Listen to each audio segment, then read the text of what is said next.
Welcome back to channel yacu channel nimwe ni Bwoy. It is the number one station, the number one online TV here in Burundi. Yes. So it's me, your host Mishu Miracle. Inyuma ya kamera ni Scott Professional. Uno musi mu bwami bwa Bwoy dufise abashitsi benshi. Ya harimo mzee baba here.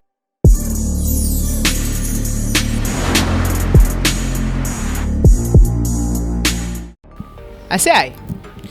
neza turashima umenga urarushega man happy akabeho hanze akabeho hanze man hari izuba nagira wari kuvuga iyi clim urimo oya ari akabeho kubera ndabona ari akantu gasunika akayaga yego muga byose ni bon yeah. Elys Boy muri no misi uje washushe sana ni muri no misi gusa gamishu no misi yawe ariko waragiye urapotera gatoyi ntuzi ko abantu mutabangaha biba bigoye kumenya aho muri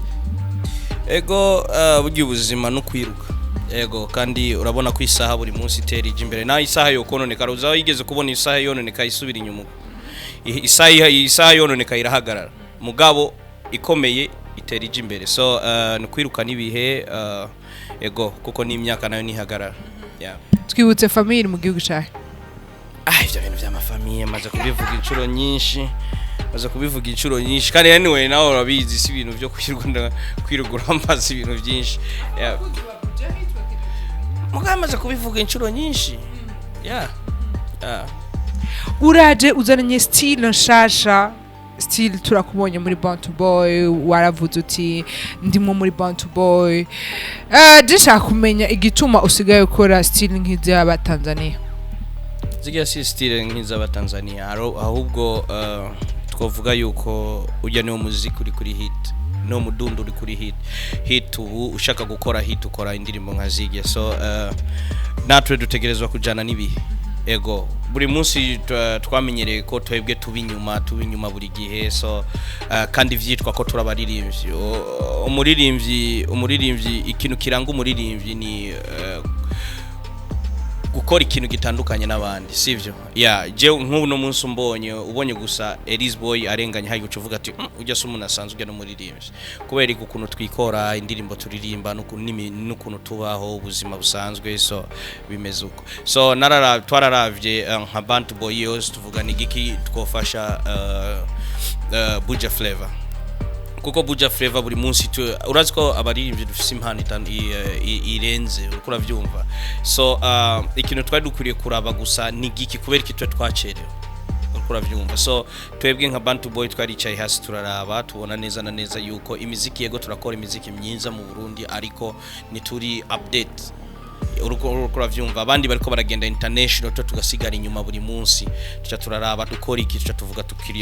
dukuriye kuza n'indirimbo zitandukanye n'izabandi ego nibaze yuko namwe muriko murabibona ukuntu biriko biragenda vyisunika ego hari hano uvuze uti kwambara umuntu arenganyira barabona yuko je ndumuririmbyi afu wambaye nka ministre Scott erekana ngene yambaye nka ministre vrai ntubona ko wambaye nka ministre utambaye nk'umuririmbyi nibaze yuko umuririmbyi su kwambara gusa ibintu by'ubuvuye kuko music ni nka kandi kazi sivyo iyo mvuze ati ndagiye muri studio mbangiye mu biro mvuze ati ndaje nga mu kiganiro mbanje mu bijye nyene bijanye n'akazi kanje sivyo so ico gituma nakubwiye umuririmbyi utegezwa guhinduka ujana nibihe uraraba ati ngiye he urukora vyumva so imbere yo kuza ngari ahantu naciye vyategezwa ko nambara uko ukora vyumva kandi na Scott na namubwiye ati ubu ndafisa kanya muga later nuza kundonga ego so bimeze uko yeah kubera iki Giswahili nubona ko tugoraga Elys Boy Giswahili ntaco dushobora nico muni cha bongo kubera ikizakanyaga muzumva kandi mukazitamba turashobora gutamba ibintu tutumva mugabo umuntu uri n'imvyi wacu tuba dukeneye kumva ivyo yavuze ushaka kunyibutsa kera nari mfise umwarimu w'icongereza muri Tanzania yariko aradutwenza umunsi umwe muri class kera twagenda muri club tugatamba ijya move beach get out the way kuko uravyumva ugasanga umukobwa nyene yanezerewe ariko aratamba ariko aranyonga igisusa atazi ivyari ivyo bako bararirimba so nibaze yuko Uburundi turi muri East Africa kandi kuririmba igiswahili je mbona ko ataco bitwaye ahubwo bigiye kuzana inyungu mu gihugu kubera turabona indirimbo nyinshi abantu benshi bagerageje kuririmba mu kirundi kandi bakagerageza kusoka no hanze bakagira ama media to bakagira iki muga indirimbo ntizishika muga ukabona twebwe twasohoye Sugua ata media to yo hanze turagira twabonye ingaruka yayo urabona neza na neza abajux bamaze kwikubita amakopi indirimbo iri kiravuzwa iwabo kandi tutayitwayeyo ata n'umuntu numwe twahamagaye ati nimwivuze so buri munsi akazi keza kararira ego sinzi ko no hava ntandukira Sugua canke kwetu rika twanze twibaze kuri kwetu uheruka gusohoka kwetu akanunia kashe y'u Burundi ntona ko mwayitaye uswazi murerekanye menga ni Tanzania utoye ijya ndirimbo ukayishira hanze ntibumenya ko ari umurundi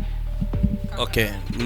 nibaze yuko no munsi bakampamagara Elys Boy kuri BT idarapo nzo twarasigiye muri Tanzania nzo twari idarapo ryo mu Burundi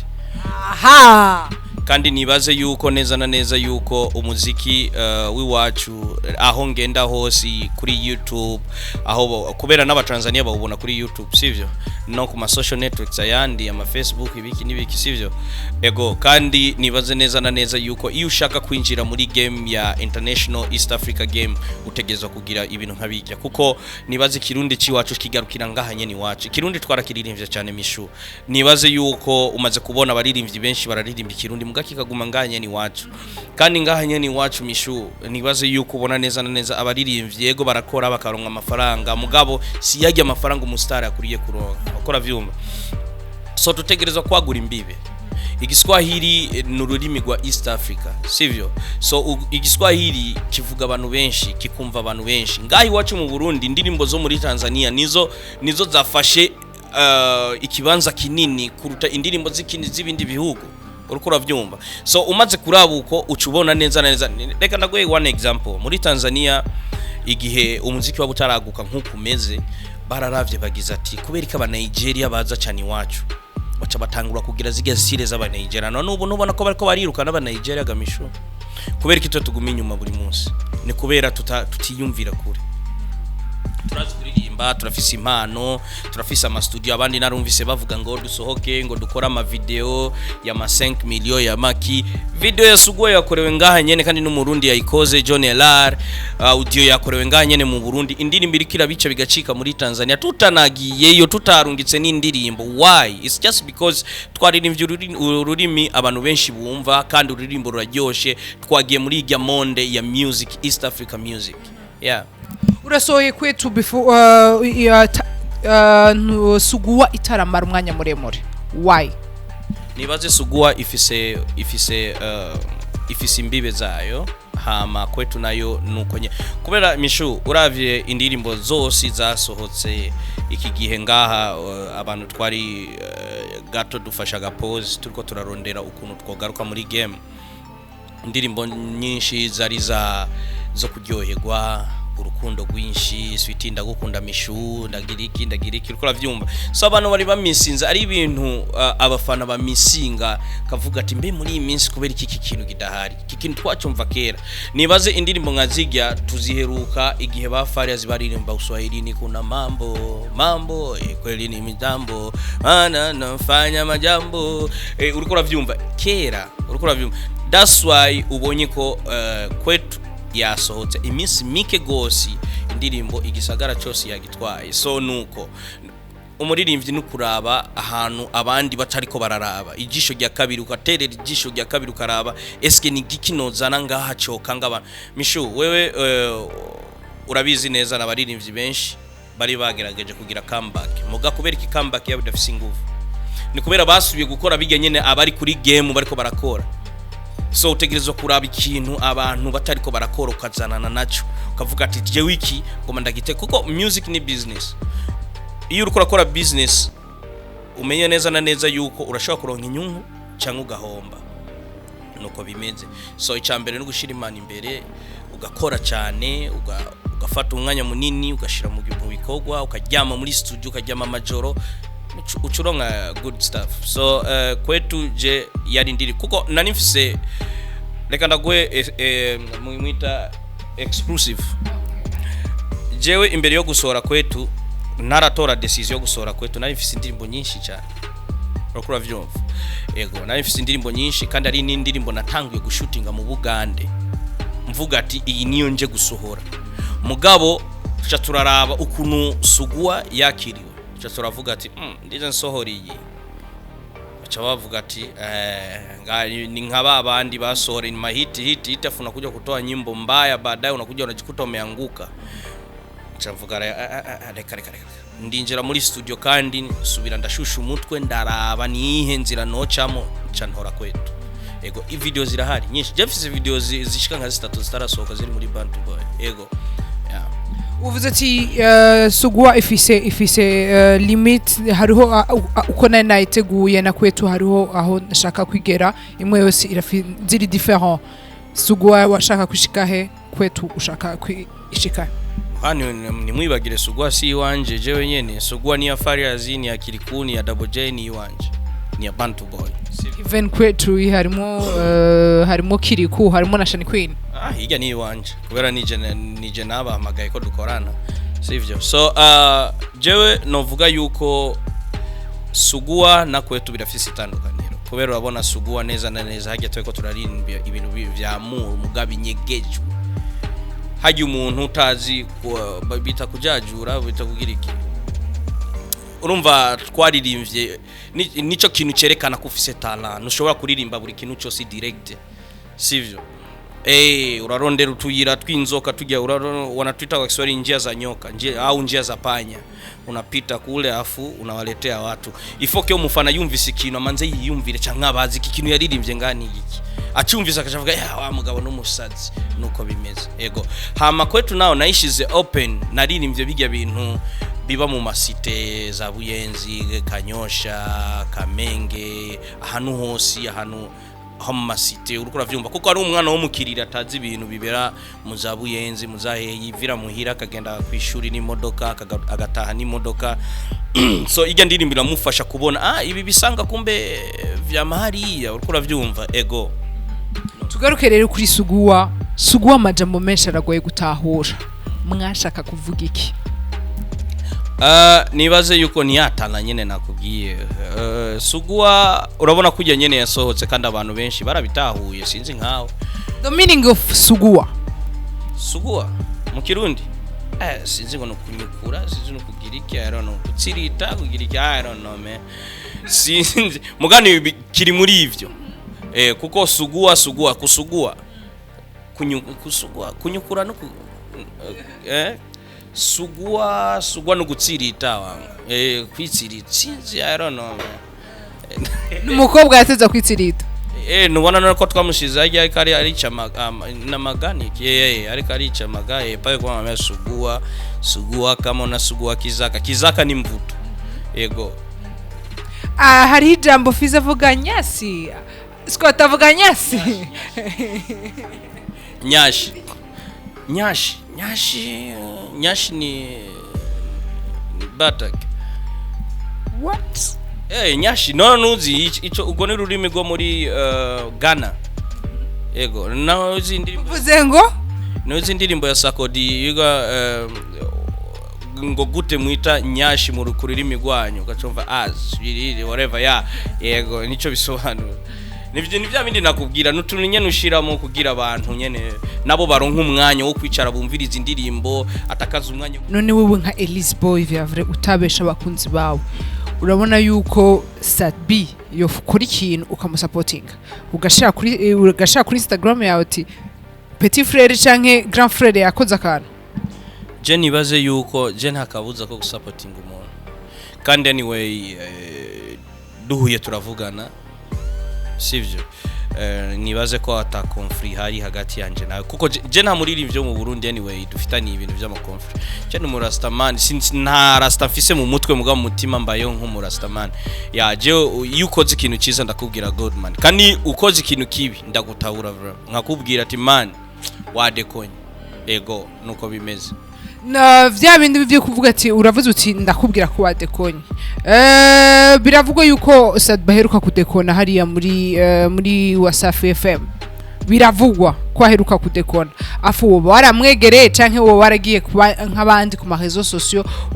urandika ati yadekonye sans que kumwegera umubwira ati man wadekonye hana uraje ari umuntu yoroshe kwegera ukamubwira ariho n'uwundi muntu ubona neza na neza yuko umuntu ndize ndamwiga kuko ikintu cya mbere mishukuriye kumenya reka tubivuge in short ari umuntu umubwira ikintu direct agatahura n'uwundi umubwira ikintu akakwereka ko yatahuye kumbe mu mutima yakubika inzigo sivyo so burya umuntu yatagusavye impanuro na urihorera ukikawisha kuvyerekeye nyene kudekona muri Tanzania I don't know kuko niyo interview yiwe ndayumva nkuko wewe uri kurabimbwira sindahiraba no kwiraba kubera sometimes je ndarabi ibindi bintu biriko birarengana nkumva umenga bingeza ahantu sivyo donc nubona ko ari kwa kutakorera hamwe umuntu usanga utubazo tumwe adashobora ashobora gushika mu mahanga ntamenye ati ndinaka kwisigura ati bamubaje ati ndinaka bikamugora kwisigura ntubona ko ari kwa kudakorera hamwe mwebwe ko baririmbyi kutumvikana kwani nibaze yuko mishu ivyo nibijanye n'ivyo ahubwo buri umuntu wese ushaka gusoka hanze first of all manza kwipanga ukaraba bajya abantu ngiyemo bateye gute bameze gute SK bakora gute urukura vyumva ego cyo nibaze media zo muri Tanzania bameze nka CID sivyo ushika hajya bakumenye wese ushobora gushika hajya ukitaba je ndibuka ariyo ntuze interview imwe naravye y'umuririmbyi nganye mu Burundi n'ahandi akomeye cyane mugabo yaragerageje vraiment kugira ama emission menshi muri Tanzania sivyo yaradekonya aravuga ati ngo niwo muririmbyi wa mbere ngaha mu Burundi akomeye sivyo hama bahajya nyene kumbe bamaze kuraba already cyarico baca baramubwira hajya wovuze ko ukomeye Kidumu Farias urukura vyumva lolilo tubita gute so nibaze yuko buri muntu wese kugenda kugira media tours kuvuga ngo ugende witapa n'ivyo utaragera ko ahubwo haje ubugiye kurondera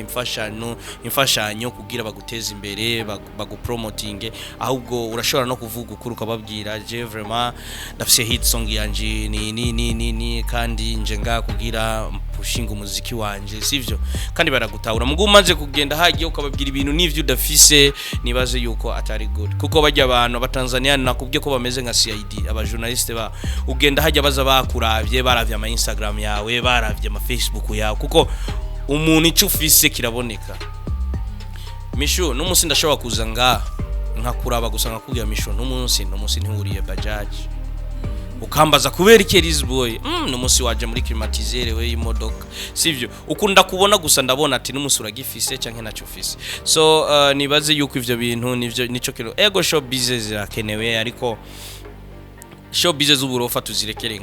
hariya n'abantu baza wako advanced deja urukura vyumba bamaze kubona ibintu nibindi bamaze guhura n'abastare urukura vyumva n'aba superstar so iyo ugiye wewe cyane kandi ngaha mu Burundi waca abantu bari bagira neza na neza yuko abatanzania bama bahaza ngaha bakabona n'ingene industry yacu imeze urukura vyumva ukuntu tubayeho so barabizi so gihari ukabahenda je nibaze yuko buriko ni wowe uriko rihenda cyane kwanza abatanzania bajya nibatinya kukubwira barakubwira ikintu cyari cyo cyose barakikubaza bakakubwira n'amasano bakayakujya mu live ego afu kubera iki twebwe tugiye kubibabaza ibibazo nkabijyaye muja mudutera amasano sinzo bahora batera amasano ngira mubaza abo bantu batera amasano kubera je nibaze yuko akona akazi kawe umuntu akwinjire mu kazi kawe nibaze yuko kwa Kiswahili anakuambia anakuwa kukosea heshima kwa sababu hiyo ni kazi yako wewe ndo professional hiyo kazi yako ni nkuno munsi uze jewe utangure kumbwira ngo Elys Boy wagize ibi nibi ngo muziki kuno nicanda kubaza misho akazi kawe uri umujournaliste uri umuririmbyi ese igenda ariko ndandika wewe urabizi ivyangoye nuko bimeze rero nibaze buri muntu wese kandi amisho burya nka je ndashobora kuba ari umujournaliste umwe yigeze kumpamagara hari kera gato mu 2013 amamagaye acaravuga twari live ku radio acaravuga ati n'umunsi ndafise umutumire mugasinzi wariwo ukora vyumva arashobora kwidondora aririmbe mu mumvu wariwo ukora vyumva hakuna jinsi ya hivyo ndo unavyo presenter msanii kweli. Umemuita wamuhamaga umuririmbyi uzi neza uyu n'umuririmbyi yitwa naka ni wamamagaye hajya kwa Kiswahili wanasema mpiga debe. Ukora vyumva ni Jesse ndumukonvoyere numamagaye hajya nk'umukonvoyere cyangwa umuntu adandaza amakara mu isite wamamagaye nk'umustar ati ni Elys Boy namamagaye ku kiganiro cyaje. So sometimes ari umuntu ashobora kuvuga afise impamvu akavuga ati kandi ntabavuze bose abajournaliste bose sivyo nyene abari umuntu adoma ku rutoki mugabo bidashoboka ko nyene amuvuga live kubera abayamumara maje cyane. Rero bajya abantu bandi baza bakitamo ngo yatutse abajournaliste iki nibaze ko nabo bababike kibintu. Ego wanakwambia unapoona ndege wengi kwa Kiswahili unapoona ndege wengi unachukua manati unapiga yule ndege atakayeanguka yule ndio ulikuwa umemnenga. Sawa twokora iki Elys Boy kugira ngo umuziki wacu to make this something solid. Je nibaze gusa icyambere dutangure kubaririmbyi tureke ubu hypocrite hama ikindi twubahane sivyo ama ikindi dukundane basi kuko dukundanye n'umunsi mishu je nkakurungikira cover yanje indirimbo yanje ura supportinga 100% sivyo kandi je burya namvuga ati n'umukunzi yufise umukunzi ntuzo kumve umuntu mukundanye wewe umutipe mukundanya akubwira ati sheri je ndagutinya ucumubona ko ari umwisiko ahubwo akubwiye ati sheri je ndakubaha umvise akubwira uko arafise love kuko agutinya ugiye kure yiwe gato arakora ubu stupid stuff uriko uravyumva mugabo akubaha naho wogenda hehe aguma avuga ati ndafise umukunzi vraiment sino mucinyo uriko uravyumva. So nukorero twubahane nidutinyane ego twubahane kuko unyubashe n'umuseries boy naho noba ndi kure uravuga ati vraiment Elys Boy yakoze neza vraiment karirimbo ni keza na dekonye eba bro wa dekonye vraiment kuri message ko turafise number za twebwe nyene abaririmbyi abaririmbyi benshi bafise nomero zanje nanje mfise ziwabo. So iyo ndekonye nibiri ngombwa kugenda direct ku mantuzeye ku masocial biravana mutavugana ubona neza nawe yama yakuvyonga nuko nawe ucumuvyonga kuko ari abaririmbyi ngaba babona ko umenga ni kiki kuvyonga umuntu ni mungana uko uravyumva mumuravye na level ya game ni mungana mugabo agashaka nawe kuduza ibitugu ngo ngane na wewe nkuyo nanje aje kwili line yanje ndamutabura kandi uje nabi n'amategeko yarakora ego kuko iki gihugu kirafise amategeko ndazi urabizi nawe ko umuntu akuvyonze nabi akazana ibintu by'ibitutsi by'ibiki urashobora kumwitwarira kandi agafungwa kubera iki gihugu kirafise amategeko yego. Hari ikintu kimaze imisi kintwenza ni abaririmbyi ninde babeshe yuko moya mbere gukomunikana ari status mishu reka ndakubwira ikintu kimwe nibaze yuko kwa Kiswahili watu wanakwambia watu wanakwenda lesi na dunia ubu isi yose ubiri ngaha mu kuboko sivyo ego. So ahantu horoshe ni hajya kuko urabona abasista bose bo muri town ubu n'aba blazamen usanga kenshi ari mu mastati stati nibaze ni kintu cicara 24 hours kikaca gifudika sivyo mugabo stati shikira abantu benshi ku minota mike gose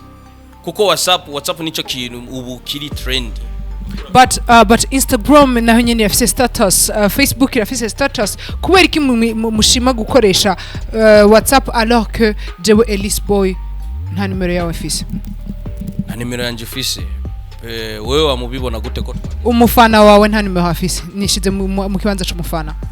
urazi dushize hajya ku mastati tuba tuzi neza ko bamishu amaso bayuguruye baca bafata bakagira screenshot ama bagatwara hariya kugenda gukora amakuru kandi abafana bica bibashikira vyoroshe. But si media iri officially gukoresha umunyamakuru twe turakoresha Instagram na Twitter ivyo kubera ko mudakunda gukoresha ama social media nkayo umaze kunkwirikirana kangaye muri Instagram yanje kandi sindabona ni like yawe nimwe sindabona n'umunsi numwe wagize. Are you serious? Yeah, I'm serious. Telefone yanje ringato ashaka kuraba ama post yanje yose sindabona n'umunsi numwe ariko ku master turafira amaso urumva byo master TV yose urabibona. So nawe uri umusista do anyway nawe ubwo nuko uri umujournalist so mwebwe ikintu cyambere muraba nico kandi twebwe tujana nibihe tubonye ati abafanzi benshi baraha dukoresha ico nyene kugira iki ufise abafana bangahe kuri status yawe asino baharura sinzi ariko ndindisiri ko basumba